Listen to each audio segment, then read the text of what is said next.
ಉಡುಪಿ ಜಿಲ್ಲೆಯಲ್ಲಿ ಕಳೆದ ಕೆಲವು ದಿನಗಳಿಂದ ಸುರಿದ ಮಳೆಯಿಂದಾಗಿ ಹಲವೆಡೆ ಮನೆಗಳಿಗೆ ಹಾನಿ ಸಂಭವಿಸಿದೆ. ಕಡಿಕಾರು ಗ್ರಾಮ ಪಂಚಾಯತ್ ವ್ಯಾಪ್ತಿಯ ಕಟ್ಟೆಗುಡ್ಡೆ ಕುತುಪಾಡಿ ಶಾರದಾ ಪೂಜಾರ್ತಿಯವರ ಮನೆಯ ಗೋಡೆ ಕುಸಿದು ಅಪಾರ ಪ್ರಮಾಣದ ಹಾನಿ ಸಂಭವಿಸಿದೆ. ಈ ಮನೆಯಲ್ಲಿ 10 ಜನ ವಾಸವಾಗಿದ್ದು, ಅದೃಷ್ಟವಶಾತ್ ಯಾರಿಗೂ ಅಪಾಯ ಸಂಭವಿಸಿಲ್ಲ. ಮನೆಯೊಳಗಿನ ದಾಖಲೆ ಪತ್ರ, ಮಕ್ಕಳ ಪುಸ್ತಕ, ಬಟ್ಟೆ ಬರೆ ಸಂಪೂರ್ಣ ನಾಶವಾಗಿದೆ. ಜಿಲ್ಲೆಯ ಹಲವೆಡೆ ಗಾಳಿ ಮಳೆಯಿಂದಾಗಿ ಕೃಷಿ ತೋಟಗಾರಿಕೆ ಬೆಳೆಗಳಿಗೆ ಹಾನಿ ಸಂಭವಿಸಿದೆ. ಕುಂದಾಪುರ ಪುರಸಭೆ ವ್ಯಾಪ್ತಿ ಕಾರ್ವಿಕೆರೆಯಲ್ಲಿ ಮನೆಯ ಮೇಲೆ ತೆಂಗಿನ ಮರ ಬಿದ್ದು 3 ಗಾಯಗೊಂಡ ಘಟನೆ ಸಂಭವಿಸಿದೆ. ಬುಧವಾರ ಬೆಳಗಿನಿಂದ ಮಧ್ಯಾಹ್ನದವರೆಗೂ ಮಳೆ ಬಿಡುವು ಪಡೆದಿದ್ದು, ಮಧ್ಯಾಹ್ನದ ಬಳಿಕ ಎಲ್ಲೆಡೆ ಬಿಟ್ಟು ನಿರಂತರ ಮಳೆಯಾಗಿದೆ. ಉಡುಪಿ, ಕಾರ್ಕಳ, ಬೈಂದೂರು, ಕಾರ್ಕಳ, ಹೆಬ್ರಿ ಸುತ್ತಮುತ್ತ ಪ್ರದೇಶಗಳಲ್ಲಿ ಸಂಜೆ ವೇಳೆ ಹೆಚ್ಚು ಮಳೆ ಸುರಿದಿದೆ.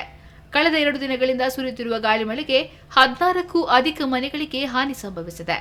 ಕುಂದಾಪುರ ತಾಲೂಕಿನ ಅಂಪಾರು, ಮೊಳಹಳ್ಳಿ, ಹಾಲಾಡಿ ಭಾಗದಲ್ಲಿ ಸಾಕಷ್ಟು ಪ್ರಮಾಣದಲ್ಲಿ ಕೃಷಿ ಬೆಳೆ ನಷ್ಟವಾಗಿದೆ.